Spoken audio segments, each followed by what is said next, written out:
una vaca preciosa. Concejo de Allante, llegando a cerca del puerto de las Martas. Es una vaca preciosa. Estamos jugosa. Es de carne, ¿no? Estamos. Buenos días. Hoy tenemos un ponente de lujo, don Jesús Arango Fernández.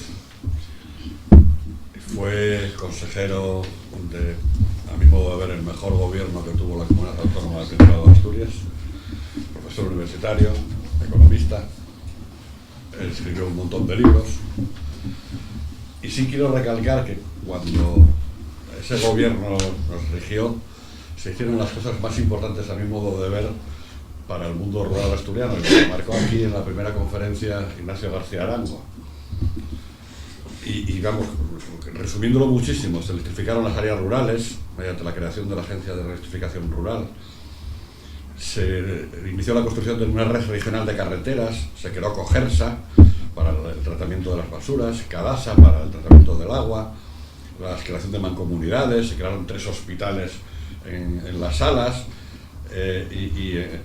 hablando de la cuestión rural en concreto, se implantaron las campañas de saneamiento ganadero que renovaron y salvaron a nuestra cabaña. Es decir, quería recalcar todo esto para remarcar la importancia de que fue consejero de Agricultura con el gobierno de Pedro de Silva, a sazón primo del conferenciante primero Ignacio García Arango, y nos viene a hablar del futuro del mundo rural en Asturias. Por favor, Jesús. Bueno, en primer lugar, buenos días, y agradecer a Ramón Mijares la invitación a este seminario Gerardo de Turiel. Yo cuando me propuso intervenir le dije que yo no sigo los datos ni las cifras de la agricultura asturiana desde hace muchos años, y que por lo tanto le planteé el tema de hablar del futuro mundo rural en Asturias, que en ese título, lo comentaba antes, habría que poner interrogantes, y pues al final pues veremos a ver a dónde llegamos. ¿Y qué es lo que voy a hacer? Voy a intentar exponer un poco de dónde venimos, cuándo fueron las grandes transformaciones y algunos desafíos. Y como decía Paul Valéry, el poeta, la verdad, si existe, está en los matices. Yo voy a hacer algunas reflexiones, pero al tocar tantos temas no voy a entrar en matices, que después en el coloquio, pues si hay interés en entrar en alguno, pues entramos. Por lo tanto, voy a hacer referencia. Esa fotografía que ven ahí, que está en la portada, puede resumir un poco lo que es el despilfarro de recursos, entre comillas, de una gran parte de la superficie asturiana. Es una vaca en un pasto que es matorral, es decir, lo que da la naturaleza, sin aplicar ningún tipo de técnica de pastoreo moderno, y que está en una ruta preciosa y singular del Camino de Santiago, que es la ruta de los hospitales, que va desde un pueblo de Tineo hasta donde se llega, hasta el Alto del Palo o más allá. Lo primero que voy a dar una referencia es que el título del futuro mundo rural que yo puse en Asturias es un documento que marcó una época. En una época, ya hace 30 años, se cayó el muro de Berlín, pues un año antes, cuando yo estaba en el Ministerio de Agricultura, llevaba la política de estructuras y participaba bastante en las políticas comunitarias que se desarrollaban, discutían en Bruselas. La Comisión Europea tomó una decisión. Hasta entonces había una política agraria común basada en temas de la producción agraria. La reflexión que se hace en ese documento, que es una comunicación de la Comisión Europea en el año 88, es que hay que ir más allá de una política sectorial ligada a la agricultura, sino del espacio rural. Y habla ya de las mutaciones que en ese momento tenía el mundo rural, habla del desafío de la diversificación económica que tenían que abordar las zonas rurales, y habla también en ese documento ya la reflexión de que había que aprovechar las nuevas tecnologías de la información y las comunicaciones que se decían entonces. Por lo tanto, el tema del mundo rural es un problema más allá de Asturias, más allá de España, que después alguna referencia haremos al tema, y es común a toda Europa con diferentes intensidades. Cuando la Comisión habla del tema del mundo rural, habla de que el 80% del espacio europeo zonas rurales. Después también hablaremos que el tema rural es un término impreciso. Y quiero recordar aquí que nuestro genio, el mayor político que dio esta región, y poco valorado aquí, Campomanes, ya en 1774 decía que había que llevar las industrias a las aldeas. Es decir, fue el padre, yo lo encontré en un artículo en la London School sobre Campomanes, bautizándolo como el padre del desarrollo rural. Por lo tanto, es un tema que viene de atrás y que es un tema que sigue abordando. Ahí tenemos una fotografía de Boal, que es una de las múltiples villas que hay en Asturias, que es un indicador de un poblamiento muy singular, al cual también me referiré, aunque sea por encima. Y ahora empezamos ya con el elemento fundamental del medio rural y del territorio, que es la población. La política existe para algo, para los ciudadanos. Y tenemos ahí una división de Asturias en tres. Es la división, no es exactamente la división, por ejemplo, central, que se utiliza para el área metropolitana, sino la división de distritos electorales, donde hay 29 concejos en el centro, 17 en el oriente y 32 en el occidente. Bueno, pues en el año 1900 el 44% de la población estaba en la zona central, el 37% en occidental. Cojamos el último año, el 82% de la población está ya en la zona central desde el punto de vista, repito, electoral. Y solamente las otras dos zonas suman el 18%. Cuando resulta que, por ejemplo, la zona occidental, en términos de distrito electoral, abarca el 32%, casi un tercio de Asturias es el occidente, porque a veces nos olvidamos, sobre todo cuando se discute de Asturias como algo único. Yo siempre hablo de las Asturias, que son muy diferentes, y Asturias no hay que olvidar que se extiende y se amplía según vamos al occidente. La distancia entre el mar y la montaña en el oriente son, me parece, entre un pico de Peñamellera y Ribadedeva, no sé si 16 o 20 kilómetros. Sin embargo, de Ibias a Navia pues son más de 100 kilómetros. Es decir, que la gran olvidada, incluso históricamente, es el occidente de Asturias, porque siempre tuvo comunicaciones difíciles. Un tema a resaltar: en 1900, a principios del siglo, cuando en Asturias andábamos por los 600 y pico mil habitantes, cuando Oviedo y Gijón solo duplicaban a Tineo y Luarca. Avilés tenía menos población que Tineo y Luarca, ¿no? Para darnos una idea. Los desequilibrios en aquel entonces eran muy limitados. Pues en el año 1900 el 80% de la población de Asturias residía fuera de lo que es la capital de los concejos, las villas. Actualmente solamente existe un tercio de la población, incluido Gijón, Oviedo, que reside fuera de la capital del concejo.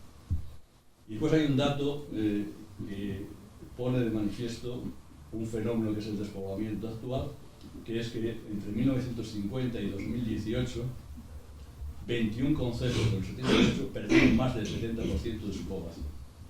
Bueno, pues eso nos da un tema que hay en Asturias, un binomio, que aproximadamente la zona centro, definida como, no como distrito electoral, sino como área metropolitana ampliada, acapara el 80% de la población en el 20% del territorio, y viceversa.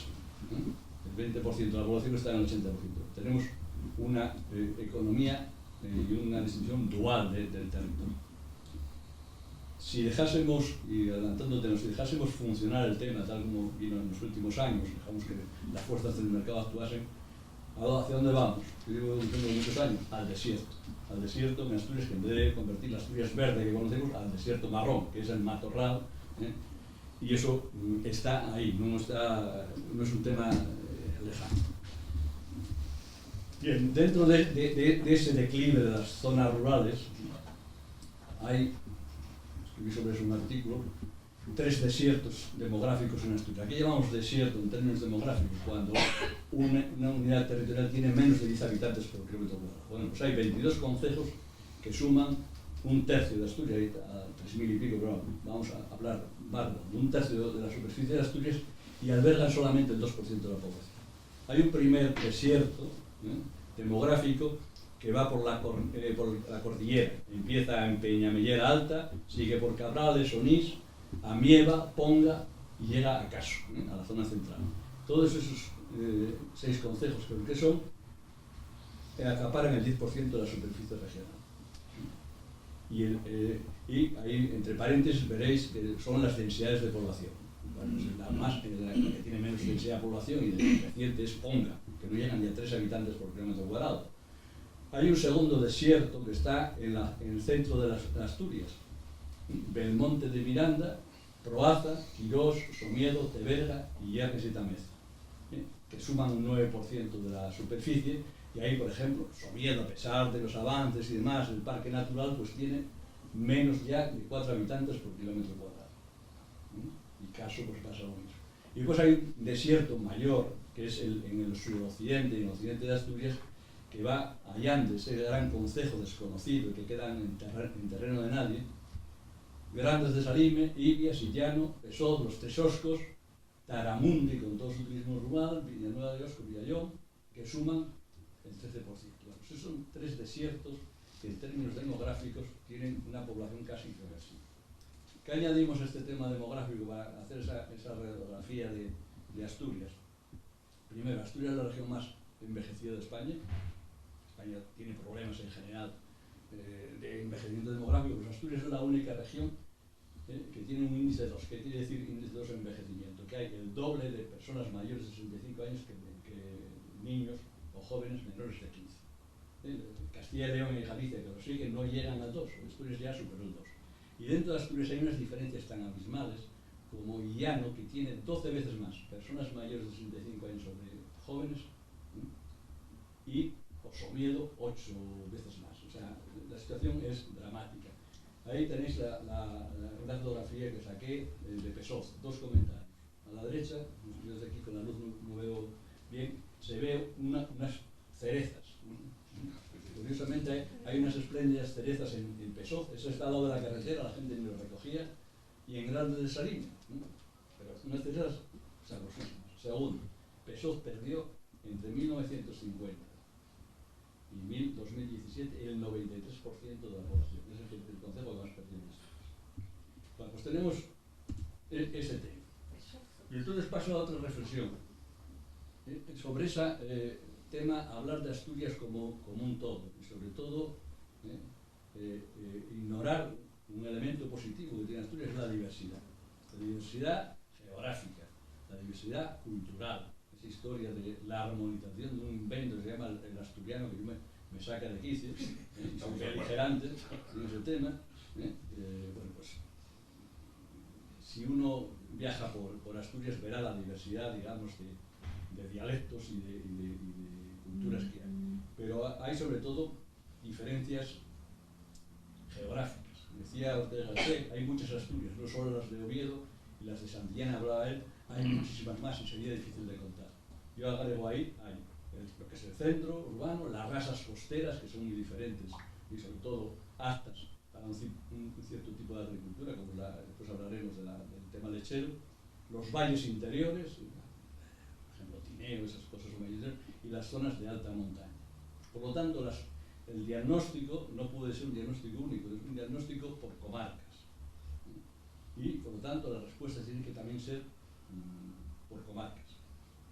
Tenemos un elemento fundamental, tenemos la región de España con más información estadística acumulada, que es el banco de datos que tiene SADEI desde hace muchísimos años. No hay nadie, ninguna región española que tenga desde el año 78 una elaboración de la renta municipal de los concejos que nos permite comparar cómo evolucionan.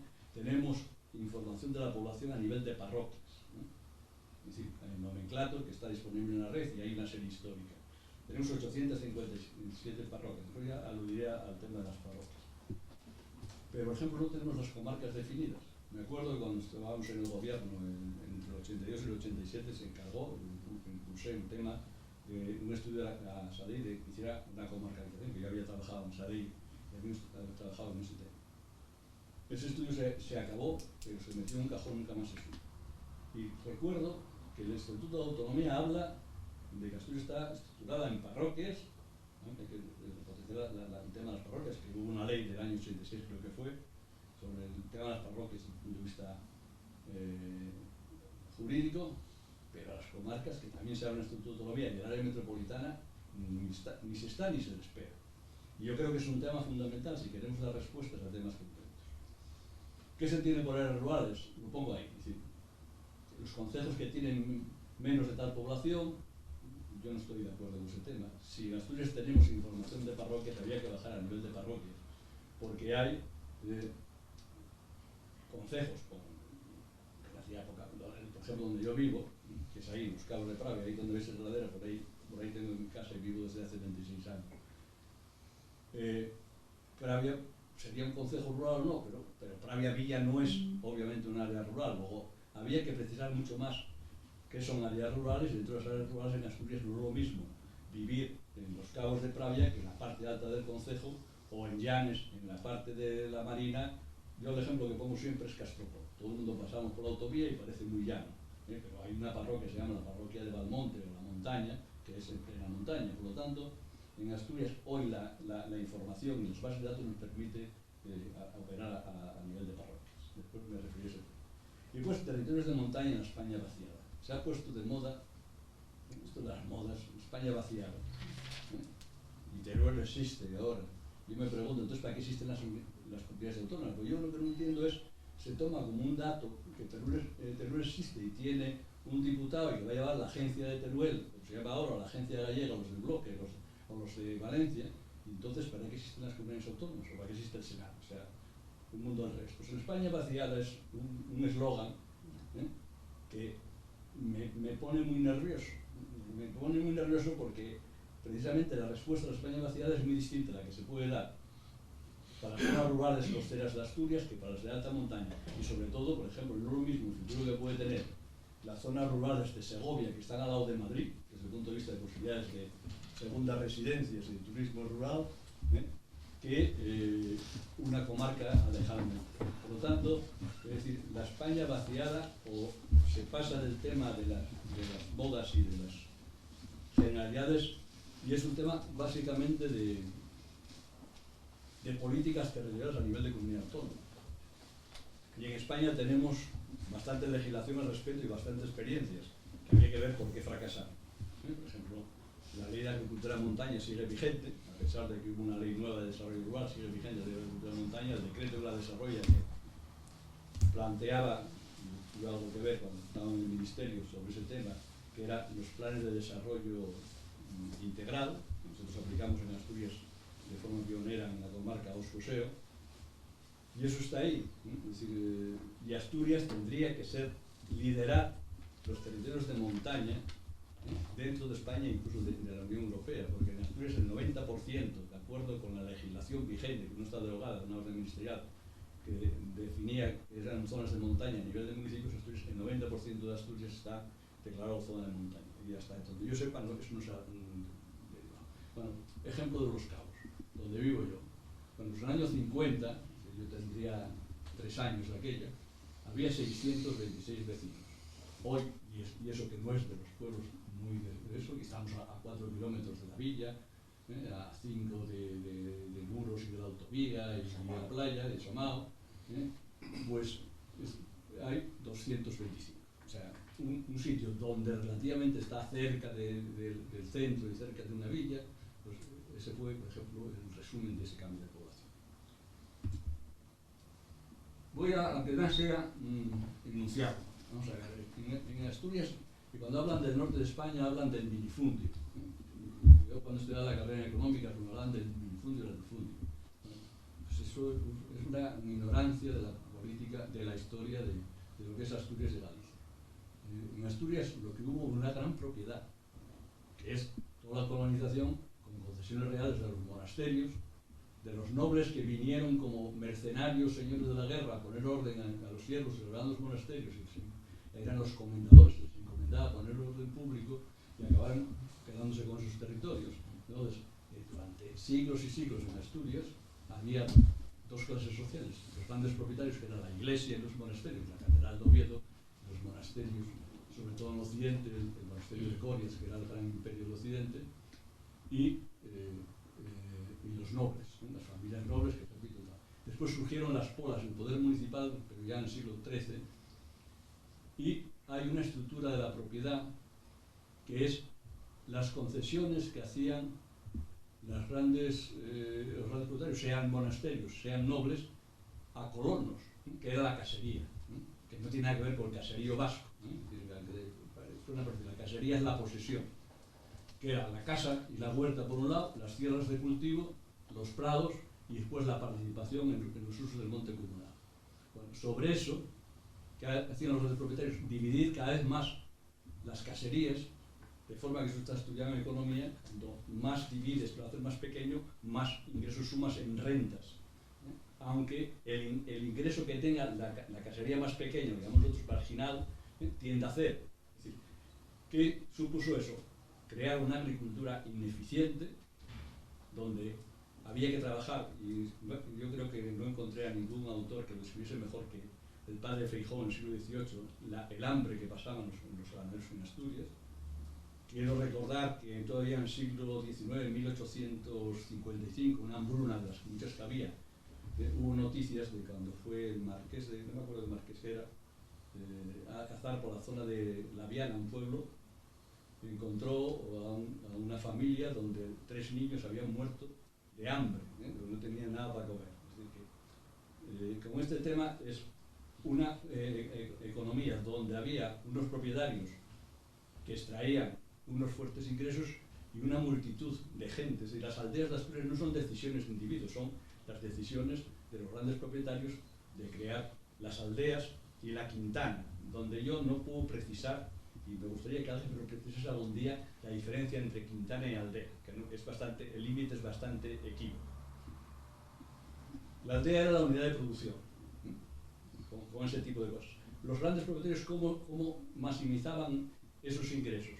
Aparte de vivir mucho, porque establecieron unas rentas en especie, los foros, se protegían de la inflación y había que pagar la renta en lo que tenía más valía, que eran cereales panificables.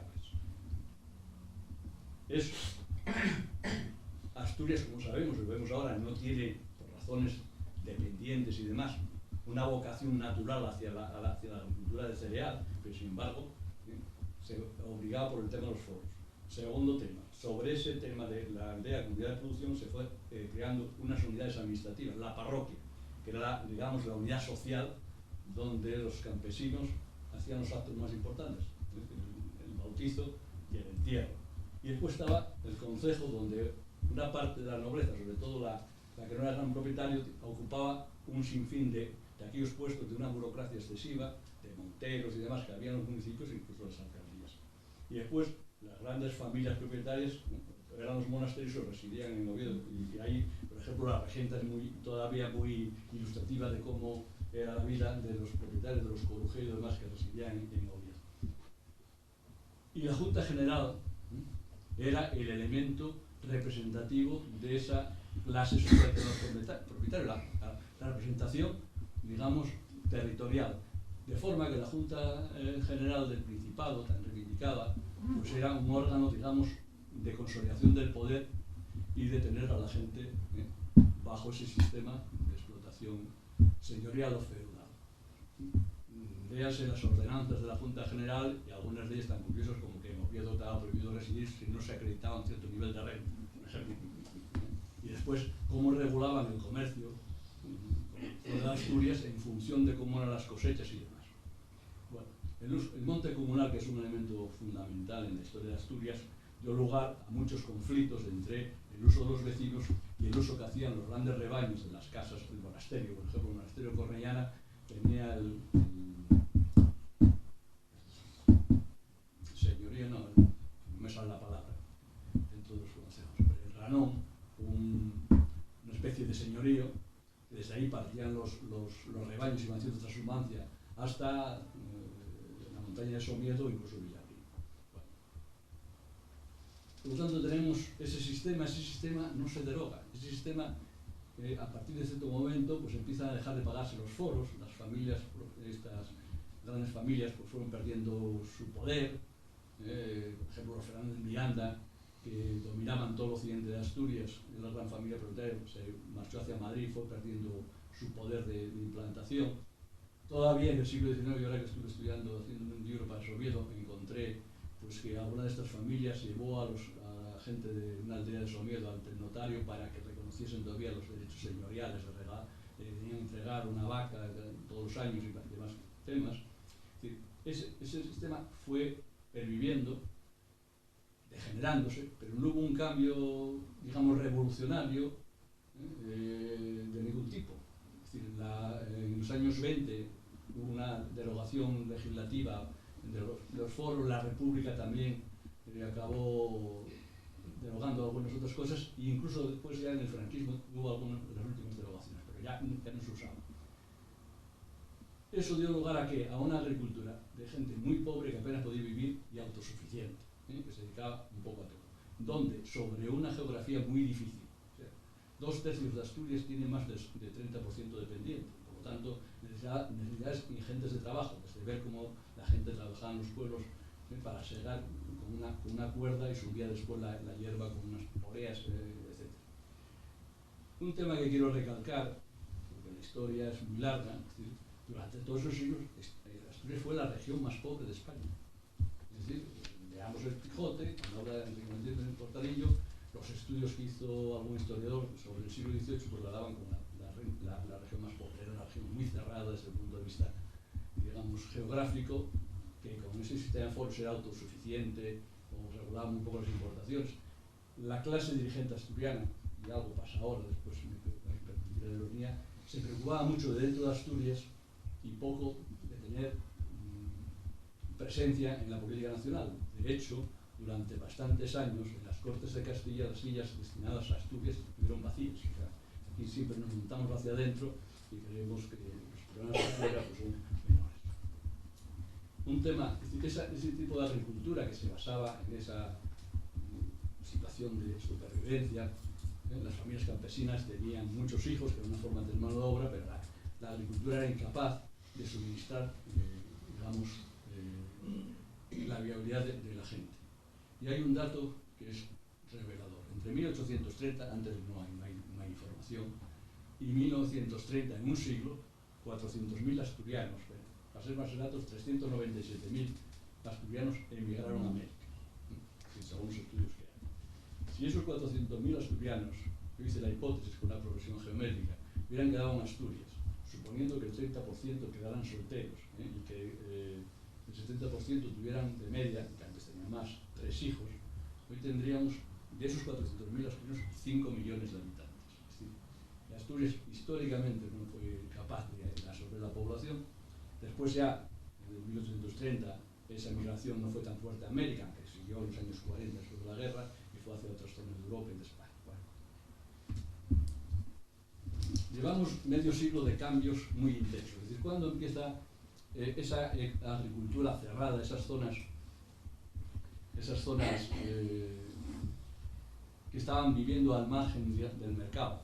Porque hay un tema que no me voy a extender, pero que en Asturias esa agricultura y ese sistema tuvo un impacto muy importante en el siglo XIX con la aparición de las minas del carbón y la creación de la siderurgia. Digamos, con la presencia de la revolución industrial tardía y demás, que va produciéndose a partir del siglo XIX hasta principios del XX, y se crea una economía dual, un centro donde existe esa minería y esa siderurgia, hecha, recuerdo, no con capital asturiano, sino con capital o extranjero, francés o belga, Real Compañía Asturiana de Minas, o el Conde de Mieres, o riojano, que es el caso de Duro Felguera, Pedro Duro era de La Rioja.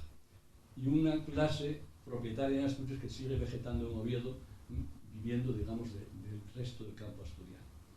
Bueno, pues esa economía dual, el resto de las zonas asturianas, quiero recordar que aunque hoy presuman de ser muy asturianos, las cuencas mineras, pues las cuencas mineras son una zona de aluvión de la inmigración, porque gran parte de la mano de obra de la minería no era del campo asturiano, era de otras regiones de España. Bueno, pues eran como dos mundos. ¿Cuándo empieza ese mundo de las zonas rurales a abrirse a la economía de mercado? Con el proceso de urbanización que se implanta en España, básicamente con el plan de estabilización del 59, que supone, y la mecanización del campo español en general, que supone el traslado de la migración a las ciudades y de la demanda urbana.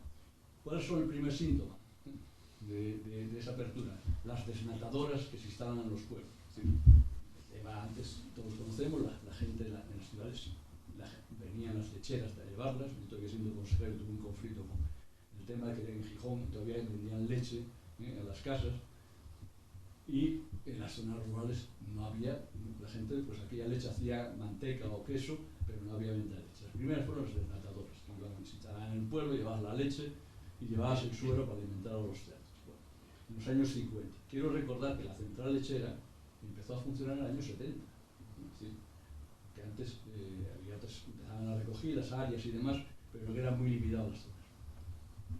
En el año 80, antes de que se me olvide, había en Asturias 42.000 explotaciones que vendían leche. En el año 87, porque vi el periódico diciendo que las cuotas obligaron a 92, en el año 87, que aplicamos las cuotas en Asturias de forma provisional, había 32.000 explotaciones lecheras, que producían de media solo 18.000 litros. Para decir una cifra, en estos años han pasado de 32.000 a 1.400, daba el otro día el periódico, y bajando. Y prácticamente tuvieron producido la misma cantidad de leche, y han pasado de 18.000 litros de media a mucho más de 200.000. Después me hablaré de ese tema. Por lo tanto, hubo un cambio radical, hubo un proceso autonómico en los primeros años 80. Las campañas de saneamiento a las que hacía Ramón referencia fueron muy duras. Yo tengo un lema que a la política no se va a hacer amigos, se va a hacer cambios con las ideas, y los cambios siempre son dolorosos porque hay ganadores y perdedores.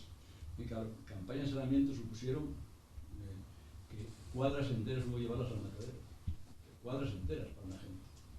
Y yo siempre digo, cuando hablan de daños del lobo, del oso, que le pagan la oveja o la vaca, es que no es un tema de dinero, es mi vaca y mi oveja que hay que volver a criar. Bueno, las campañas de saneamiento fueron un esfuerzo fenomenal, de desgaste, de conflicto político, y tengo debates durísimos en el Parlamento asturiano. Y pues había otro tema, es decir, que era imposible que aunque dieras ayudas e impulsase una modernización de las explotaciones agrarias, los individuos, los campesinos, no podían tomar decisiones. ¿Por qué? Porque, por ejemplo, si dábamos ayudas para un tanque en frío, es decir, yo me acuerdo cuando entramos en la Unión Europea, la Nueva España, los periódicos en general sacaban de fotografías de la leche que se entregaba con las típicas lecheras tiradas en una cuneta que pasaban los camiones a recogerla. Es decir, esa leche no había condiciones higiénicas ni demás. Había que poner el frío, pero no, el frío necesitaba luz. La luz no existía. Existía de forma, yo me acuerdo de ir a dar charlas en los pueblos, en salas, cerca de salas, una noche, dice, no, es que tenemos que ponernos de acuerdo para ordeñar, porque si no, no tenemos tensión. Hubo que hacer el tema del sector rural, y aquí quiero hacer una reflexión. A veces hay que tomar decisiones políticas que no nos gustan. ¿Sí? Teóricamente, las empresas eléctricas tienen unas concesiones y tienen una obligación del servicio universal. Teóricamente tenían que hacerlo las eléctricas, pero pensamos que las eléctricas, con su poder de mercado, su poder político, echarles un pulso iba a llegar a un tema de conflictos judiciales. ¿Y qué hicimos? Tomar la decisión política de hacer una agencia de un rural y pagar con fondos públicos lo que tendría que haber hecho los eléctricos. Las cosas hay que decirlas claras a veces, y hay que tomar a veces decisiones que no son las que tú crees, pero que son factibles. Había que decidir, o poníamos fuerza suficiente en los pueblos, o no había forma de modificar el tema de los tanques en fríos y todo el tema de la modernización de los procesos agrarios. Después el otro tema fue el desafío que supuso la Unión, la entrada a la Unión Europea. En el caso de Asturias, el tema de la aplicación de las cuotas lácteas, que después si queréis hablamos de ese tema, y es un indicador de cómo en Asturias somos una región conservadora, muy enemiga de los cambios, y que fue también muy duro. Y ahora a veces tengo que observar que hay gente que se oponía a las cuotas, que para mí fue un elemento de defensa del pequeño productor, cuando desaparecieron en 2014 eran defensores, es decir, siempre a lo cómodo. Bueno, hubo dos temas que incidieron mucho en lo que es la vida del medio rural y que explican bastantes cosas. Por un lado, las pensiones agrarias. Yo ahora no sé cómo están, pero hubo un momento hace 10 años, que seguí las estadísticas, donde las pensiones del régimen especial agrario en Asturias sumaban más que toda la renta que generaba la agricultura. Y eso dio lugar a que las familias campesinas, que están integradas en varias generaciones, tuviesen unos niveles de renta que provenían del mercado, y permitió que en las pensiones, si había dos viejos en casa, se comprasen todo un proceso de mecanización, que después de eso hablaremos, que no venía del ahorro, sino de las pensiones. Y el otro tema fue la sanidad pública.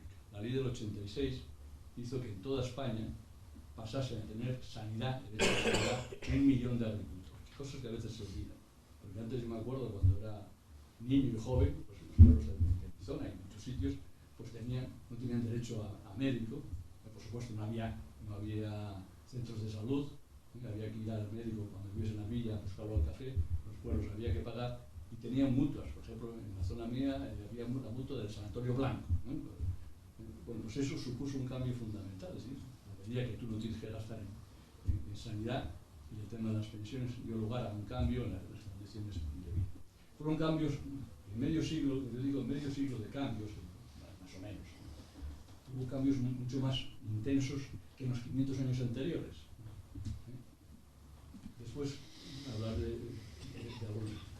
Ahí, no os fijéis mucho puse ese gráfico de un estudio que hice en el 2012 para la central lechera, donde cogimos 55 explotaciones y examinamos para varios años, está desde el 2007 hasta el 2010, los datos de esa explotación, con un sistema de una especie de cuentas muy sencillas que recomendábamos aplicar para que, digamos, el ganadero conociese la gestión de su explotación.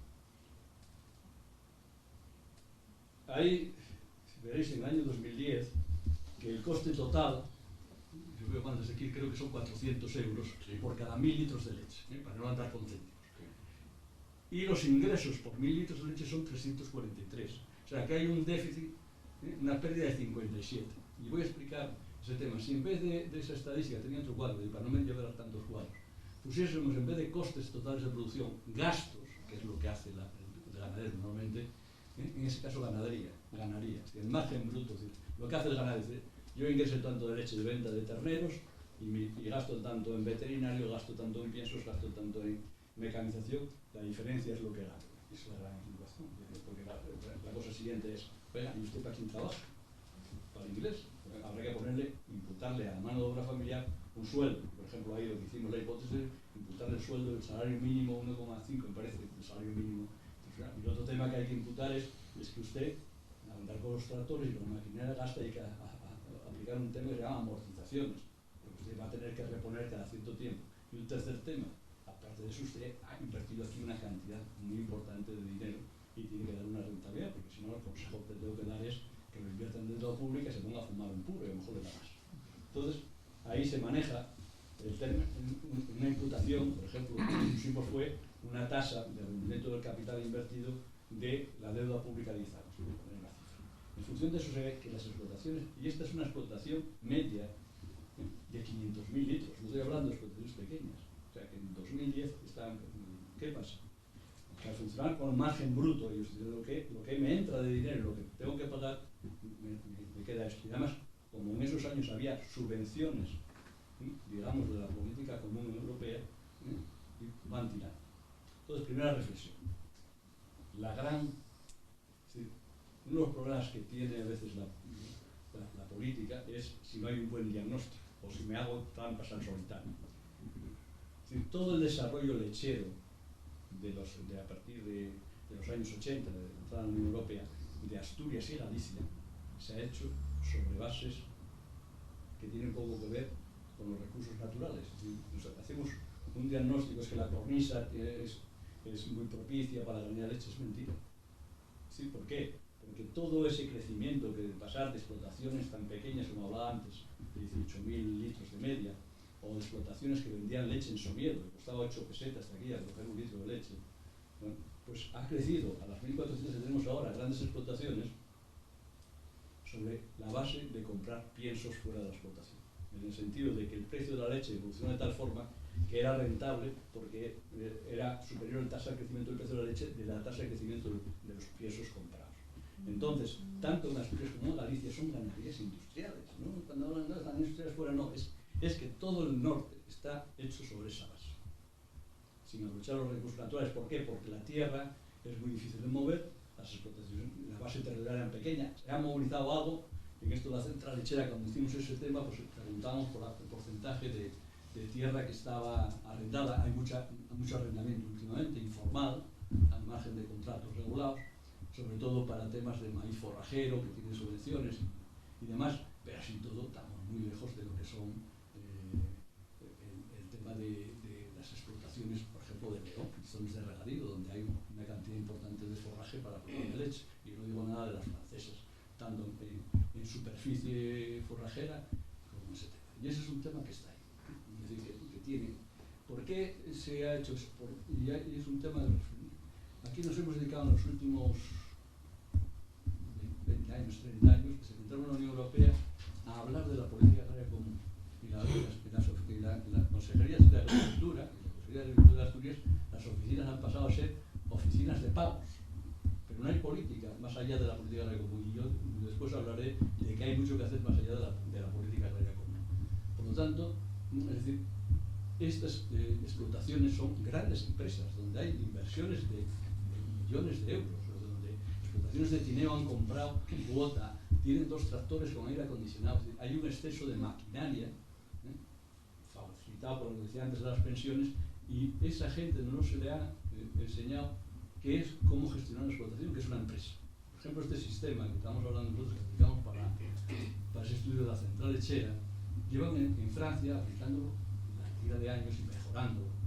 A nivel de comarca, en cada comarca hay una especie de cámaras donde hay equipos multidisciplinarios que asesoran, que van revisando sus sistemas de forma que sean entendibles por los propios ganaderos. Porque aquí el Ministerio tiene 2 sistemas de contabilidad que lo entienden ellos, y lo entiendo yo, de contabilidad desde el punto de vista complejo, que sirve para que algún profesor de facultad pues escriba un artículo, pero los ganaderos no saben, tenían que implantarse ese sistema de cómo están gestionando el tema, de que saben que tienen que tener una amortización, que están perdiendo dinero, y cuando hay un buen diagnóstico no se buscan soluciones. Por ejemplo, una solución que habría que buscar en Asturias a esas 1.400 explotaciones lecheras es una gestión en común de maquinaria, cosa que llevan haciendo en Dinamarca a través de las cooperativas. Por ejemplo, un tema a discutir, es decir, de todo aquello que está inmovilizado, que no tiene horas de trabajo, pues es una carga para la explotación. Bueno, pues como ese tema, si hicimos ese estudio, no creo que nadie haya hecho desde el 2012 nada,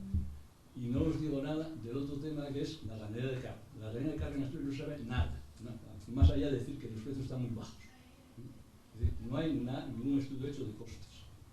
Y hoy en día ya la cabaña de ganado de carne es mucho más grande que la de leche, por el tema del cese de actividad en la explotación lechera. Primera, es el tema lechero, que es la principal producción y la imagen de Asturias en los últimos años.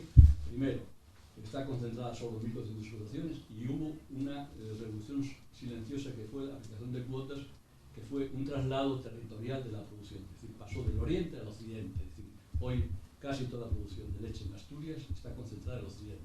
Es decir, concejos como Salas y Tineo, donde hay mucha producción, sobre todo Tineo, pero las mejores explotaciones están en la resa costera, de Luarca hacia allá, Luarca, Navia, Tapia, Castropol. Ahí está, y con una problemática, repito, muy definida. Y ahora otro tema que tiene que ver con esa Asturias que durante siglos se fue desarrollando, que es el tema de los comunales. La palabra comunal es una palabra de lo más impreciso, jurídicamente.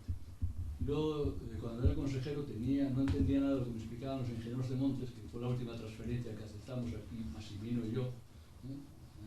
Nos pusimos muy duros porque aquello no lo entendía nadie, porque nos querían transferir. Y yo no entendía nada, pero bueno, la gestión del día a día me impedía reflexionar. Cuando dejé todas mis actividades políticas y volví a la universidad, dije, este tema lo voy a abordar. Y en 2009, 2010 hice un libro, que se publicó, se llama Montes Comunales en Asturias, y sigo teniendo dudas, pero bueno, alguna cosa aprendí. Primero, que como decía un magistrado de la audiencia, Linares creo que era,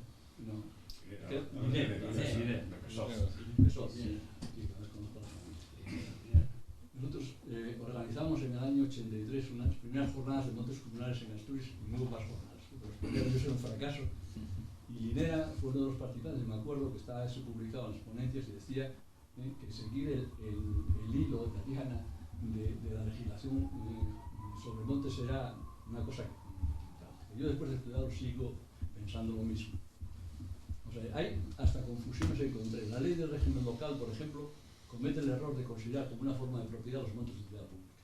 Los montes de utilidad pública no son una forma de propiedad, es una forma de protección. Pues bueno, hasta el propio legislador confunde ese tema porque los comunales son una cosa como chicle. Yo tuve la ocasión de manejar la base de datos del catastro y sumar todos aquellos montes que tenían más de un propietario. Y ahí es el resumen. Es decir, la mitad de Asturias prácticamente, vamos a poner entre comillas, son montes de propiedad colectiva, comunales, donde existe una problemática lo más variado de propiedad. Ahí tenéis, primero los más pequeñitos, empezando por ahí, los montes propiedad del Principado de Asturias, que son básicamente los montes transferidos que eran del Estado y algunos que fue adquiriendo el Principado de Asturias en estos años. 17.000, por redondear, 17.000 hectáreas. Después viene un gran núcleo que son los que están a nombre de ayuntamientos. ¿Qué quiere decir que sean de ayuntamientos en el catastro? 286.000 hectáreas. Después están en los que es una cosa equívoca, comunal de pueblos, en el catastro.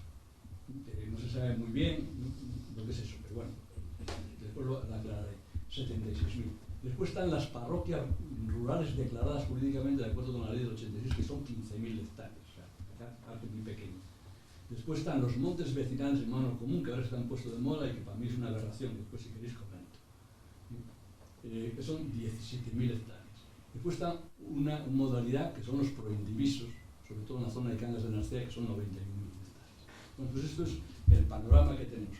Media Asturias con problemas de asignación de derechos de propiedad, que es un tema fundamental en cualquier política de desarrollo. Es decir, lo primero que tienes que hacer es definir la propiedad, sea como sea. Pues en Asturias eso, pisas un charco, empiezas a hablar de un monte y te salen 22.000 propietarios y yo tengo alguna experiencia, hasta algún conflicto en Tineo llegó hasta 2 pueblos que se levantaron hasta las sepulturas, aparte de la gente.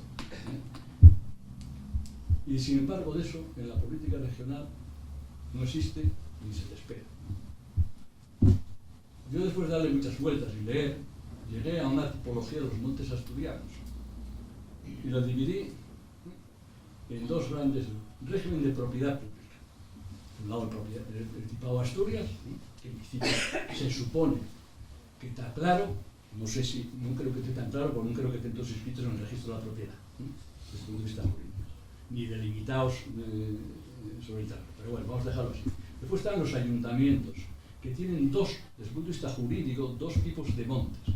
Los montes de propios o patrimoniales, donde el titular es el ayuntamiento y puede decidir sobre el uso y destino de ese tema. Y tiene una legislación, digamos que bastante más flexible para buscar nuevas utilidades o cambio de aprovechamiento. Y después están lo que se llaman montes comunales en sentido estricto, los comunales típicos, no me acuerdo cómo se llama este hombre que hizo la tesis doctoral, es un tipo muy conocido, no sé, que son aquellos donde la titularidad es del ayuntamiento, pero el aprovechamiento es de los vecinos. Vecinos de un pueblo o de varios pueblos. Y después están las parroquias rurales, montes de las parroquias, que tienen que la parroquia estar declarada jurídicamente por la ley del 86 y que en ese caso pues el derecho es de los vecinos de la parroquia. Y después están dentro de los comunales los de régimen de propiedad privada, colectiva o vecinal, que son por un lado los montes vecinales en mano común, que son montes privados de propiedad colectiva, de enfoque germánico, de aplicación del tema de reglas de unanimidad, de que los vecinos son los que la aprovechan y que ganas la condición de vecino cuando a estas alturas, Massimino, ya existe el butano, cuando las casas se mantienen en común, pues legislativamente todavía está sin tal GPS. Y se pierde, que es un tema que pues, si queréis hablo, se pierde la condición de vecino y por tanto las propiedades, los derechos de aprovechamiento del monte, con lo cual no hay ningún incentivo para invertir, porque sigue más propiedad.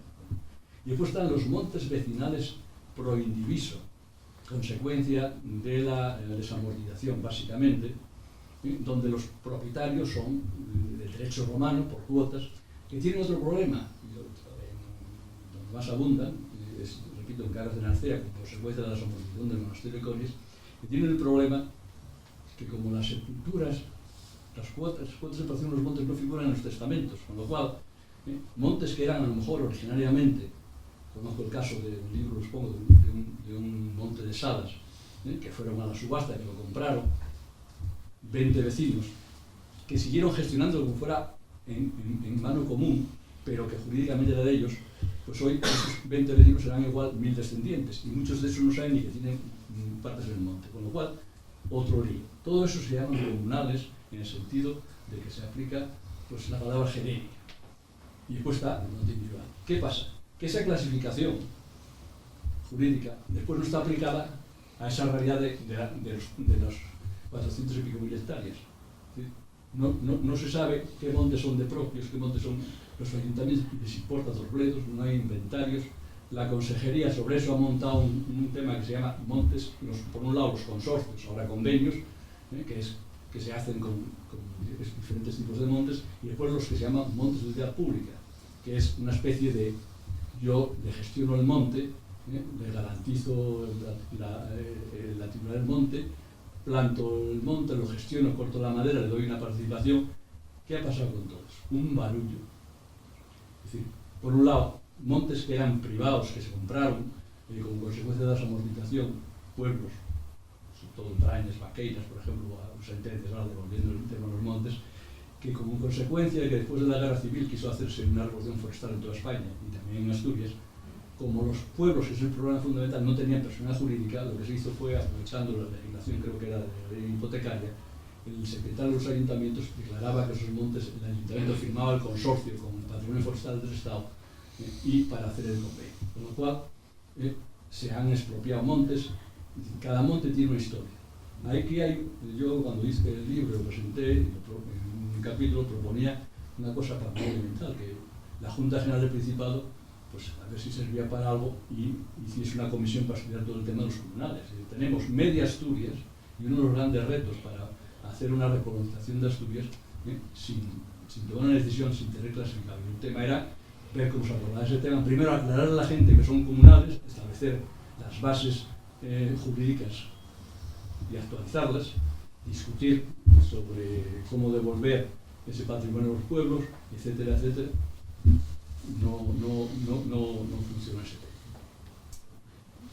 tema. Antes de entrar a ese tema, hay concejos en Asturias, creo que son 22, donde más del 75% de su territorio es monte comunal. Por ejemplo, Somiedo, Ponga. Curiosamente, donde ahora hemos buscado una forma de expropiación que se llama parques naturales. Es decir, esos concejos, donde recuerdo que la densidad de población está por debajo del 4%, los concejos son, si cogemos la renta municipal, de los más pobres. Es decir, primera conclusión, el hecho de tener comunales grandes superficies no da lugar a desarrollos. Por lo tanto, es un tema a tener en cuenta. Es decir, en los comunales la importancia es, en los concejos de montaña, sobre todo, Canda de Salime, por ejemplo, es un concejo que también está en ese ranking de más del 75%, pero por ejemplo en la costa apenas existen comunales, salvo el concejo de Llanes, que es un caso particular donde hay mucha más importancia comunal, pero en general en la costa. Zonas rurales en la actualidad. El tema, en 50 años hemos pasado del arao román, lo conocí en mi pueblo, al robot de ordeño, y al tema del turismo rural.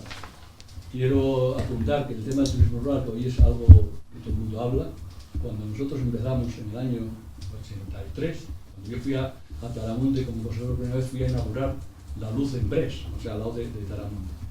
Pues nos montaron unas críticas terribles en el Parlamento, es decir, un indicador más de la versión que tiene esta región al cambio, por empezar con el turismo rural. Que quiero señalar que Taramonte fue durante años una especie de liderazgo a nivel nacional. Bueno, ahora tendríamos que discutir qué estamos haciendo del turismo y del turismo rural. El turismo rural no puede ser solamente poner casas rurales. No se habla en Asturias nada de un tema fundamental que es el agroturismo, el turismo de explotación, que es una forma de maximizar, de aumentar los ingresos de las producciones ganaderas. tenemos más productividad, si pasamos de los 18.000 litros a los 200.000, pero menos vecinos en los pueblos. Luego, no es suficiente para el desarrollo de las zonas rurales el aumento de la productividad. Bueno, sí.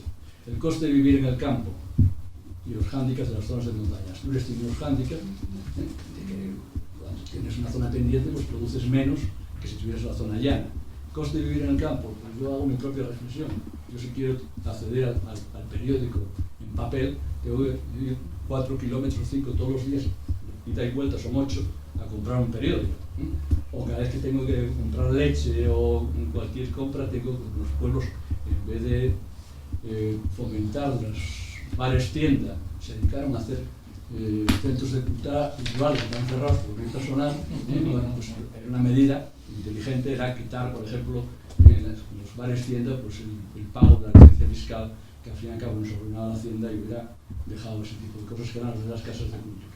Y después tenemos un tema oculto en las estadísticas, que además del envejecimiento que hablé antes yo, de ya un tema máximo 12 veces, que la estadística de la población por concejos o por municipios es engañosa, porque hay una gran migración interna de las aldeas a las villas, por razones de acceso a residencia. Primera reflexión, porque no podemos residencias fuera de las ciudades de Asturias, de una forma también de etcétera. Ya me voy extendiendo mucho, voy a pegar 2 o 3 saltos. Vamos a ver. Cuestiones a plantear.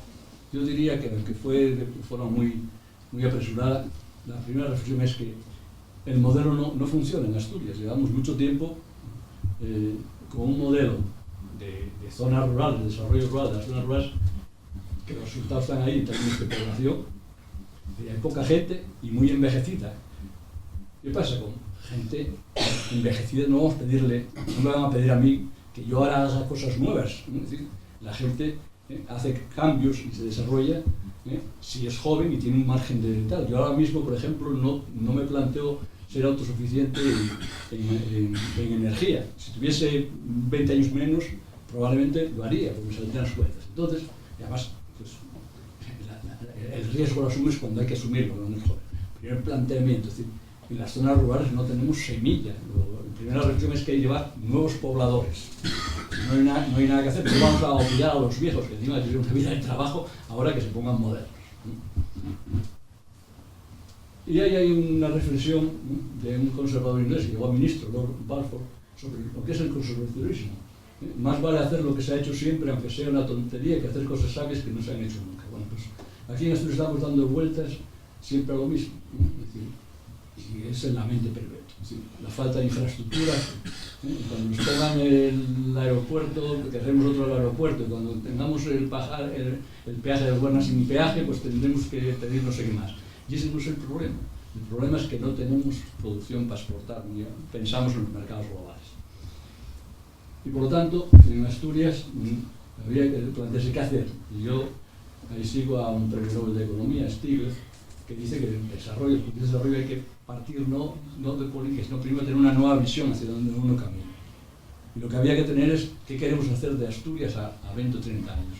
Yo pongo ahí Asturias en el 2000 porque yo participé con otras 9 personas en el año 74 en una reflexión que se llama Asturias año 2000, examen crítico de un futuro incierto, que publicó una separata, la revista Asturias Semanal, donde hacíamos una discusión, una perspectiva de cómo sería Asturias en el año 2000, estábamos hablando en el 74, bajo 2 imágenes, una pesimista y otra optimista. Yo creo que ahora sería un buen momento, por muchas razones, de hacer una reflexión de una nueva visión de Asturias.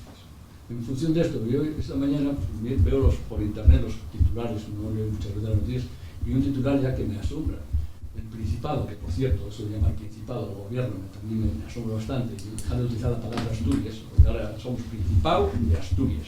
Yo sigo diciendo Asturias y Faos, y pesetas. Bueno, pues, hay un titular que dice: el Principado exige al gobierno que no está dispuesto a asumir una nueva reconversión industrial. Bueno, o sea, si hay que hacer una reconversión industrial, entonces ¿qué se quedan? ¿Colgados otra vez en el tema? ¿O el tema de la transición ecológica? Somos posición numantina y al final Numancia cayó. Y cuanto más resistes, más pierdes de oportunidades. Y entonces yo creo que hay que tener una nueva visión en Asturias más allá de ese tema de discutir hacia adentro. Lo que nos voy a hacer es plantear el tema del tema rural, aislado del resto. Es decir, el tema rural, primero hay que no identificarlo con la agricultura. Hay que hacer un tema distinto que después, si me da tiempo, 5 minutos lo plantearé. Pero esa política tiene muchos inconvenientes. La primera es que la política funciona en función de los votos. Y en las zonas rurales hay poca gente, luego hay poca presión. Salvo que tú quieras hacer una política activa y valiente. Nosotros en el año 83 llevábamos, Pedro Piñera en paz descanse, y yo trabajamos en SADE muchos años, llevábamos algunas ideas en la cabeza y planteamos en el gobierno de Pedro Silva la palabra reequilibrio territorial. Políticas que se ha abandonado. No se puede hacer la misma, ni esto se trata de reivindicar el pasado. Yo escribí un artículo que vi que me citaba Nacho García Arango de hace 2 o 3 años, se llamaba Reequilibrio Territorial .2, hablaba de las nuevas posibilidades que hoy tienen las zonas rurales como nueva localización de actividades. Es decir, como ejemplo, yo presenté el año pasado un libro electrónico, más allá del interés del libro, que era de fotografías, de artículos míos, etcétera, era demostrar que desde una aldea de Asturias se puede acceder a los mercados globales. Este libro, junto con otros que tengo, se vende en 51 países a través de la plataforma de Apple. Bueno, pues, ¿qué quiere decir eso? Que con ideas y con un tema de dotación de infraestructuras de comunicación en las zonas rurales puede dar lugar a nuevas actividades. Eso requiere muchas cosas, entre ellas es una nueva visión de Asturias, cambios en los valores y, claro, repensar las inversiones y los presupuestos. Nosotros, cuando yo era estudiante, hablábamos de presupuesto de base cero cuando tú querías replantear las políticas. Aquí habría que hacer, si queremos cambiar la visión de Asturias y hablar de una Asturias más o menos equilibrada, con un área metropolitana que funcione como una ciudad plurinuclear, si queremos jugar en la primera división de las grandes ciudades de España y con unas zonas interrelacionadas con área central, hay que cambiar los presupuestos. Y hay que repensar muchas cosas.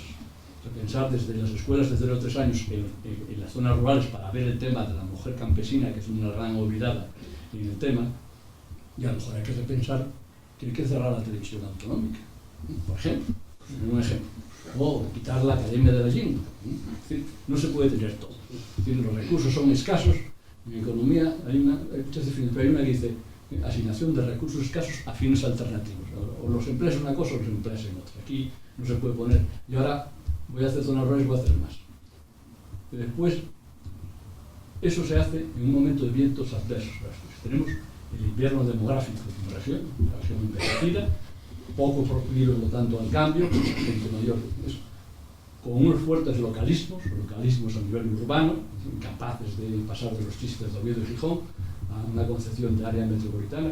En el año 74, cuando hicimos el región de Asturias en el año 2000, ya planteamos el área metropolitana. Pues si tardamos, y estamos como estamos, todavía estamos discutiendo si son galgos o podencos. Sí. El otro tema es el tamaño de las empresas. Las empresas son muy pequeñas, por lo tanto no pueden acceder a la innovación tecnológica. El sistema educativo hay que repensarlo. La universidad todavía no puede tener facultades de todo. Tenemos un tamaño cada vez más pequeño. Por dar una idea, en el mundo se está desarrollando las universidades en línea, y el consorcio de Harvard y el MIT tiene ya más de 3 millones de matriculados. Es decir, ¿cómo voy a competir yo como profesor de economía repitiendo el libro de Stiglitz cuando puede acceder la gente desde su casa a la hora que quiere a Stiglitz directamente? Entonces, el mundo ha cambiado y, por lo tanto, es decir, la universidad es una institución medieval, siempre digo. ¿Por qué digo medieval? Porque funciona por estamentos. Los estamentos los abolió la Revolución Francesa. Cuando yo voy a votar en la universidad, en el claustro, votan en una urna los catedráticos, en otros los profesores, no sé qué, en otros los alumnos. Eso es medieval. Segundo, una institución como una universidad debe ser gestionada por un gestor, no por aficionados, etcétera, etcétera. Por lo tanto, si no invertimos en una educación adecuada al sistema productivo, a la modernidad, y yo soy muy antiguo en ese tema, educación pública, laica y de calidad, véase Finlandia. Los maestros, y estoy dando maestros, deberían ser los mejores de cada promoción universitaria. La antigua escuela de magisterio. ¿Por qué? Porque por un tema de sentido común, porque conferimos a esa gente el futuro de la región, por lo tanto tienen que ser los mejores. Y es el mejor ascensor social. Es decir, una educación laica, pública y de calidad. Porque si no, empezamos a tener las distinciones. Y eso es muy importante abordarlo. El tema de energía y medio ambiente. Bueno, pues es lo mismo. Estamos en un momento de transición y depende de si empezamos a echar lamentos de transición justa, si ahora no sé qué. En todo cambio hay ganadores y perdedores. Hay que buscar que sean malos ganadores, pero no engañar a la gente, va a haber perdedores. Es decir, no podemos volver al tema de las cuencas. Mira, aquí hemos perdido décadas y miles de millones de fondos en algo mal gastado. Y el que diga lo contrario es que no quiere hacer un diagnóstico. Entonces, ahí tenemos un reto. Es decir, ¿cómo hacemos el tema? Tenemos la mayor condensación en España de térmicas. ¿Qué hacemos con ese tema? Y es muy significativo la posición de los asturianos. Es decir, que el Lada se resiste a que una central que está en medio de una ciudad se cierre, cuando vienen a ser los propios habitantes los que demandasen ese tema. Yo cuando voy a ver a mis hijos a Londres, veo la Tate Gallery, es una central térmica que está convertida en un museo. Es decir, tenemos que buscar imaginación y no tener miedo al cambio, porque si no vamos a perder de nuevo. Andaremos con protestas, con mentiras, pero al final podemos estar retrasados con el tema. Tenemos un tema de las deslocalizaciones de industrias, por el tema de la globalización. Bueno, todos son vientos adversos que hay que mezclar con el tema del desarrollo rural. O sea, no se puede hacer políticas en abstracto. Saber que hay todas esas dificultades para el nuevas instituciones e instrumentos que traemos de los campos. Por un lado, reducir la selva legislativa. Esto es un caos de legislación. Yo siempre pongo el tema, es decir, eso no tiene remedio. Todas las cosas tienen remedio. Pues da trabajo a los abogados. El tema de los abogados es los legisladores. Ya. Uy, es que hemos creado 17 parlamentos para romper el mercado único. Mira, tardamos desde los Reyes Católicos, que fue la Unión Política, hasta 1868 en hacer un mercado único. En 1868 cuando apareció la peseta. 400 años. Y en poco más de 30 años estamos rompiendo el mercado. Con una legislación, cada comunidad autónoma legislan lo que les parece. Y desde el punto de vista de las zonas rurales del campo, yo sí quiero proteger las pocas cerezas que tengo de los pájaros y pongo una red, viene el Seprona y me dice, señor hijo, un vecino de Repoy, o usted quita la red o mañana tiene una multa de 2.000 euros. Pero curiosamente, uno va más allá, cerca de Correllana, y ve una explotación de kiwi de 12 hectáreas y te llena de redes. Entonces eso, la gente de a pie lo ve y dice, ¿pero esto qué es? Es decir, tú ahora, los bardallos, yo tengo un colindante que me lleva a la huerta de bardallos porque vive en Gijón, no por allí. Yo no puedo meter algo contra los bardallos. Bueno, puedo ir a un sitio que sea en Correllana y clandestinamente comprar. Así estamos. Es decir, la regulación sanitaria, yo cuando estaba consejero eché algún pulso con el entonces consejero sanitario que era Juan Luis Rodríguez Vigil. Es decir, los veterinarios de sanidad. Es decir, para vender un puñetero queso tienes que ser carné manipuladora en consecuencia. Los mercados locales de Asturias y la agricultura de proximidad son los gitanos y senegaleses vendiendo ropa y calzado. No hay, vas a Alemania y a Francia, y la gente sigue vendiendo hortalizas, etc. Son mercados. Sí.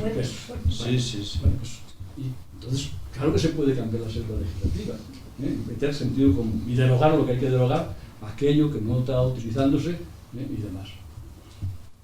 Hay que buscar catalizadores de cambio. Hay que reformar la administración de arriba abajo. No podemos hacer políticas nuevas con la administración tal como está peregrinadas. Después pongo ahí una serie de R's de cambio. Primero, ruptura de la mentalidad. O cambiamos o hacemos una ruptura. Somos una región industrial, la cuna de España, todas las cosas tópicos de Asturias, y empezamos a pensar que somos una región pequeña que tenemos que exportar, porque las regiones pequeñas para tener un nivel de vida tienen que exportar, y que hay unos mercados que hay que competir, y ver qué está pasando en el mundo, que está pasando una revolución rapidísima y mucho mayor que la revolución industrial. O cambiamos esa mentalidad o no hay nada que hacer. ¿Aguantaremos qué? Aguantamos la resistencia a través de un sistema de pensiones que hace que nuestra renta disponible esté mucho más alta que la renta que generamos en el mercado. Pero eso se acaba con unas generaciones nuestras. Es una muerte anunciada a 15 o 20 años, cosa que hay que reducir. Repensar Asturias, es decir, que queremos que sea Asturias, es decir, el desierto, parques naturales, de los cuales no cobramos, a diferencia de lo que ocurre en otros sitios del mundo, ni sacamos ningún tipo de beneficio de la declaración de espacios naturales. Recuperación, una de las cosas más importantes serían los montes comunales, hacen una política de recolonización, ¿sí? Por ejemplo, empezando con ensayos pilotos, el Valledor, que es un sitio abrasado por el fuego, pues en la parroquia de una de las dos parroquias de Valledor, no sé si es San Salvador o la otra, San Martín tiene 5.000 hectáreas, casi 5.000 hectáreas como parroquia rural de montes comunales. La capital de San Martín no tiene habitantes. La última fue una señora llamada Isabel, que tuve con ella yo hace unos años y murió. Y hay otros pueblos, pero muy poca población. Bueno, pues es un ejemplo para hacer una política de planificación y recolonización.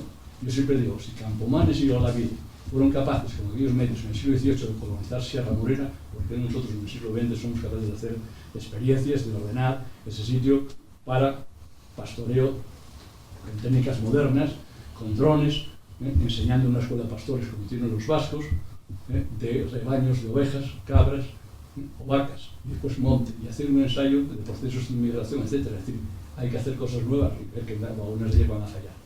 Reutilización. Tenemos más de 30.000 hórreos y paneles en Asturias. Teóricamente protegidos por una Consejería de Cultura que no deja hacer nada. Consecuencia, van al suelo. Yo defiendo, por ejemplo, yo tengo una panera de 6 pegollos. ¿Qué incentivo tengo yo? Tengo yo una de trastos llena de polvo. A yo modernizar y hacer aquello algo rentable. Es decir, por ejemplo, poner mi despacho allí. No me dejan. Por lo tanto, si no me dejan, pues yo entre arreglar la panera, que cuesta a lo mejor 20 o 30.000 euros, no en mi caso, pero bueno, tampoco estropeada, pues yo invierno en comprar un coche de navegación. Es decir, hay que diseñar los incentivos. ¿Y por qué no? Pues multiplicamos 30.000 hórreos y paneras por 20 metros cuadrados de media y veréis la cantidad de metros cuadrados que podrían reutilizar para otros usos. Por ejemplo, para poner despachos donde un chaval joven va al campo a hacer libros electrónicos, a diseñar programas de ordenador para Google o para quien sea. O hacemos habitables. Por lo tanto, reutilización, renovación de ideas. Hay que pensar en ese tipo de nuevos pobladores. En la aldea como Distrito Tecnológico tendría unos pobladores dedicados a la agricultura, que es minoritaria. No hablé de la agricultura más allá de la ganadería, por ejemplo, todo el tema de quillos, que hay unas posibilidades enormes en Asturias, otros cultivos. Tenemos poco espacio llano abandonado, las vegas, por ejemplo, de los ríos, con una confederación geográfica que está dejando que los ríos vayan comiendo todas las vegas. En Los Cabos, por ejemplo, hay una vega mayor del Naón, cada año va comiendo el río parte del tema. Bueno, pues están una famosa, la vega de Grau, abandonada, es decir, algo habrá que hacer en ese tipo de cosas, la biomasa, hay 20.000 cosas más. Y la regularización de las tomas de decisiones, y cuando el Principado, el Gobierno o el Parlamento hace una norma, debería pensar que Asturias es diversa. Yo estuve en el Consejo Económico y Social, unos años representante de la universidad, tenemos que hacer dictámenes, y es que las legislaciones ignoran que pueblo y cudillero son dos temas distintos a efectos de vivienda. O si vamos a diseñar políticas de impulso de la demografía, como por ejemplo dar una renta por niño nacido, no puede dar la misma en Ponga o en Somiedo que en las regueras. Y repito que tenemos información suficiente para hacer una política diferente. Y después la síntesis. Hay que cambiar de valores sobre lo que es lo aldeano y lo rural. A mí me llamaron, cuando era consejero, un diputado, no voy a decir el nombre, que está fallecido, usted es un aldeano. Mucha honra. Bueno, lo aldeano en Asturias era lo otro. Hay que cambiar esa mentalidad y ver a los jóvenes, decirles el mensaje que es posible vivir fuera de las ciudades, que es una forma de vivir. Yo digo, repito, llevo 26 años, tiene sus costes, tengo que bajar la basura a 300 metros, no me limpian el camino como si viviera en Pravia, en la villa, y encima pago el mismo IBI que si viviese en Pravia. Porque todos queremos mucho las zonas rurales, pero cuando llega el IBI no hay una diferenciación del tipo del IBI según sean los pueblos o las aldeas. Y un plan regional de mejora de la productividad de la vida. En Asturias tenemos que hay que diferenciar de una vez de lo que es los servicios sociales, la redistribución de la renta y la producción. La producción hay que competir. Competir se compite de dos formas, o haciendo cosas más baratas que otros, o haciendo cosas que otros no pueden hacer. Y había que hacer un plan regional de mejora de la productividad. La productividad no es trabajar más, sino con mayor cabeza y hacer posibles esas cosas de competir en el mundo. Eso lo hicieron los países nórdicos hace muchos años. Suecia sobre ese tema, y un plan Que eran regional. los más pobres. Sí. Pues en pocos años, ¿dónde están? Mira, ¿dónde están los Cuando se mejores? quiere, se puede. Sí, Para sí, eso hay que cambiar la mentalidad. Sí, sí, ¿No? sí. No puede ser que el pacto entre agentes sociales y el Principado pues sea que más carreteras, más no sé qué. No, hay que decir, vamos a hacer un plan de mejora de la productividad y ahí ponemos las cartas boca arriba, por ejemplo. Bueno, catalizadores del cambio. Es decir, visión de Asturias a largo plazo. Yo diría que era un buen momento para reflexionar al 2050. Incluso la Unión Europea está poniendo su horizonte para el tema del cambio ecológico. ¿Cómo quisiéramos ser Asturias? Una vez que sepamos cómo quisiéramos de ser, qué tipo de región, eso, hay que hacer prioridades, después secuencias, cómo lo voy logrando, y después instrumentos que yo llamo catalizadores del cambio, que llama Stine. Coger una idea y decir, voy a desencadenar. Y una de las cosas que propongo ahí, muchas que se podían poner, una de las cosas sería todo el tema de los comunales, que hay labor ahí para 50 años y más, para varias generaciones, para regular todo eso. Pues es los caminos de Santiago. Por ejemplo, los caminos de Santiago es una marca, lo más difícil en el mundo de la exportación es introducir una marca. La marca está introducida a nivel mundial. Yo hice varias veces los caminos, y hay gente de todo el mundo. Pero Asturias tiene la posibilidad de hacer un producto diferenciado.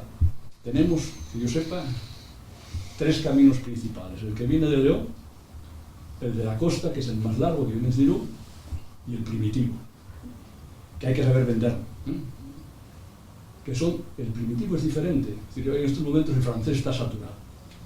Pues tú tienes que ofrecer la posibilidad de hacer un camino distinto, por paisajes distintos, que es duro, que no es para todos, pero con un producto diferenciado, por ejemplo, aplicaciones, app de móviles, donde lleves toda la información y puedas manejarte en el tema. Tener la cobertura de los caminos con acceso a banda ancha, no hablé del tema de banda ancha, que es un tema también de tal, y en función de eso potenciar todo el tema de patrimonio, el prerrománico. Llevamos 40 años que se la delegación UNESCO, y si yo quiero traer a gente a Oviedo, Asturias, y decir, vamos a ver el prerrománico asturiano, no tengo una empresa que me ofrezca un billete, que es lo que hay que hacer en los sitios, servicios ligados al turismo, que yo compre y me lleven desde Amandia, Villaviciosa por la mañana, me recorran todo el prerrománico de Oviedo y acaben en Santianes de Praga, por poner un ejemplo. No existe eso con guías, pero vas a otros sitios y existen guías, y existen servicios, y eso genera empleo.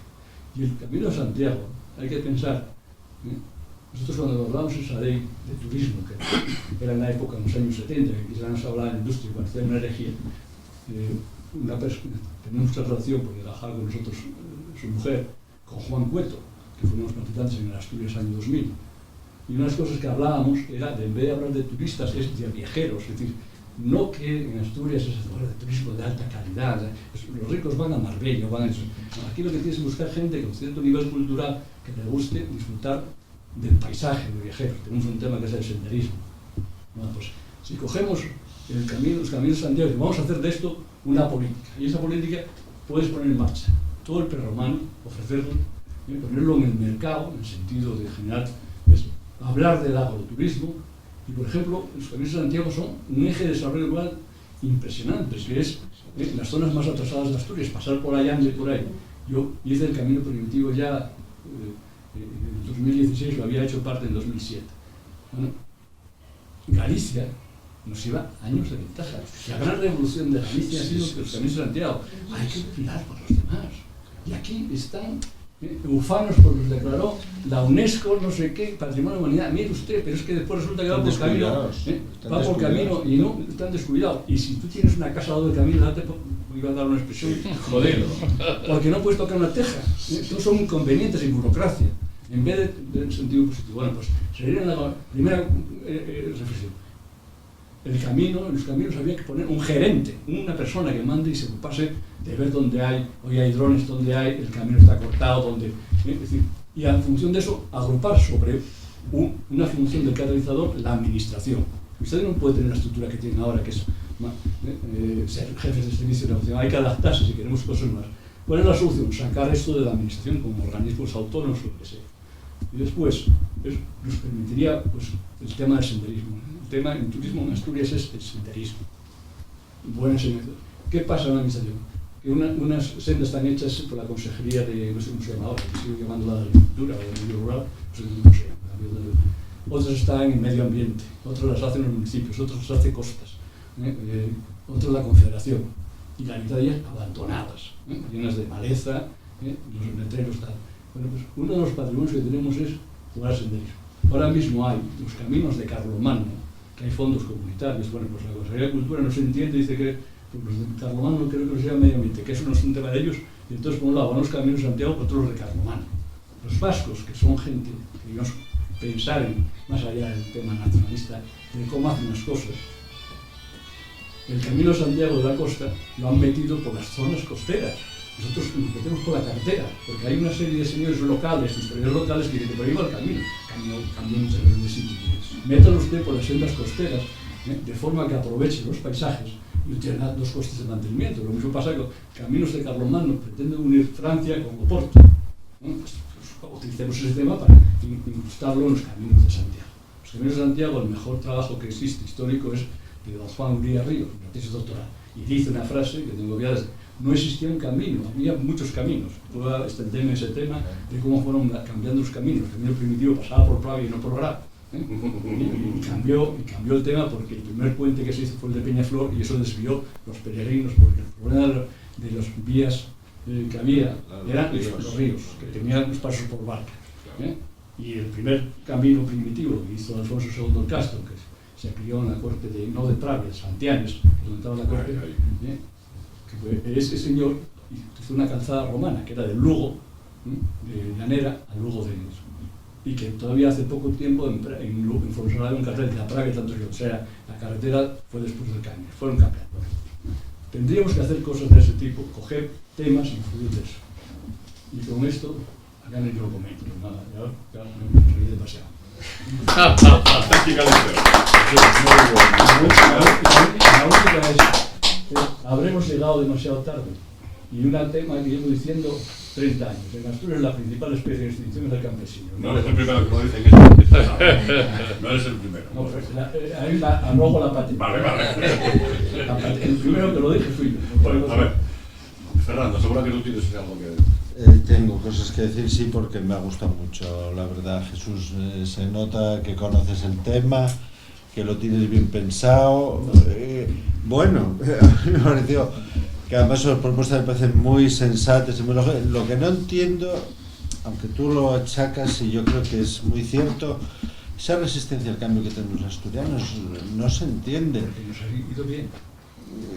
Bueno, no nos va bien, pero el asturiano cuando sale, cuando emigra, es mucho más ágil, mucho más dinámico. Consecuencia. Claro. El problema no es el asturiano, sino el ambiente. El ambiente, claro. Sí. Vean la regenta. Sí, pero vamos, seguimos igual. Y el Oviedo capital de Asturias. Claro. Es decir, ese es el tema. Bien, un par de cosas, pero en general me ha gustado mucho. Por ejemplo, claro, tú dices en la frase ahí, en Asturias es la principal especie de extensión. Yo el otro día empezaba con una frase de Hobsbawm, el historiador inglés, que dice que el mayor cambio social que ha habido en la segunda mitad del siglo XX es la desaparición del campesinado en toda Europa. Claro, no hablo solo de Asturias. Y el otro día di yo datos, por ejemplo, la desagrarización del campo. Tendemos a pensar en el campo que hay agricultores y ganaderos. En el año 50, según el censo, un artículo que el otro día, el 75% de la población rural era campesina y ganadera. En el año 90, hace 30 años, era solo el 25%. O sea, la mayoría de la gente que vive en el campo ya no se ocupa de Yo dije al principio que iba a hacer... bueno, yo... ¿Lo viste? Se dan notas, y no iba a entrar en matices. Claro. A lo que te dan matices, no me da tiempo de saber ese tema, dice que tenemos que discutir, yo al final lo ponía en esa cosa que salté, con la información que tenemos ahora, no lo que fue, es qué modelo de poblamiento hacemos en Asturias. Hay que repensarlo. No pueden subsistir todas las aldeas, es imposible. Segundo, el coste de suministrar servicios públicos a esos sitios. Bueno, esa es una reflexión que hay que hacer. Con los medios modernos, los suecos y los finlandeses hace tiempo que están presentando servicios a distancia de educación, sanidad, bueno, no entramos en ese tema. Y otro tema es que nosotros tenemos en Asturias y en España un modelo de desarrollo económico de concentración. Tú vas a Alemania y a Alemania los agricultores no tienen grandes explotaciones, y hay condes y tal, pero tienen explotaciones familiares, que trabaja la mujer, el marido trabaja en el valle, en la industria, y aquí no hay ese complemento, no hay un modelo donde hemos hecho difuso, todo se va hacia el centro, hemos concentrado el centro. Entonces, cuando yo hablo de eso, hay que empezar a repensar que hay que sacar actividad. ¿Por qué no poner el archivo histórico de Asturias en el monasterio Correñán? Yo cuando tuve en Dinamarca... Porque tiene un parador. No, en Correñán no hay parador. Ah, el de Cornellán, es verdad, ese está vacío. Es el de Corias. ¿Por qué no reutilizamos el monasterio de Bona, reconstruimos patrimonio y a la vez buscamos utilizaciones como nosotros? Claro. Pero no podemos restaurar para ponerlo vacío. Pues podemos poner ahí a gente con ideas nuevas, porque hoy con un ordenador, acceso a banda ancha, puedes trabajar, o puedes poner artesanos y pintores, convertir un convento en una escuela de oficios avanzados. Hay que tener imaginación. Sí, me sé. Es decir, entonces, hay tantas cosas. Pasa que, repito, es decir, aquí con el tema de monotemas, yo sigo un poco la política de aquí porque me aburre. Y la de Entonces, también. Pero aparte del medio ambiente es que no saben Y nada. las mujeres, perdón. La lengua es uno de los temas más catastróficos. Pues sí. Yo, en el año 66 fui a Bilbao, a estudiar económicas. Los vascos de entonces decían aita y agur, 2 palabras nada más. En cada valle hablaban un dialecto que no se entendía. Con las pistolas armonizaron e inventaron una lengua. Las cosas, las bromas en su justo término. Cómo se empiezan las cosas y cómo se acaban. Y en Asturias hay un tema terrible con ese tema. Porque hay cobardía social ya a enfrentarse al tema. Yo probablemente tenga distancias muy importantes con lo que voy a decir ahora, pero yo estoy en el Parlamento y me habla la señora consejera en esa cheuchao que no es ni bable ni es nada, que es un mal castellano, y le digo que me ponga un intérprete.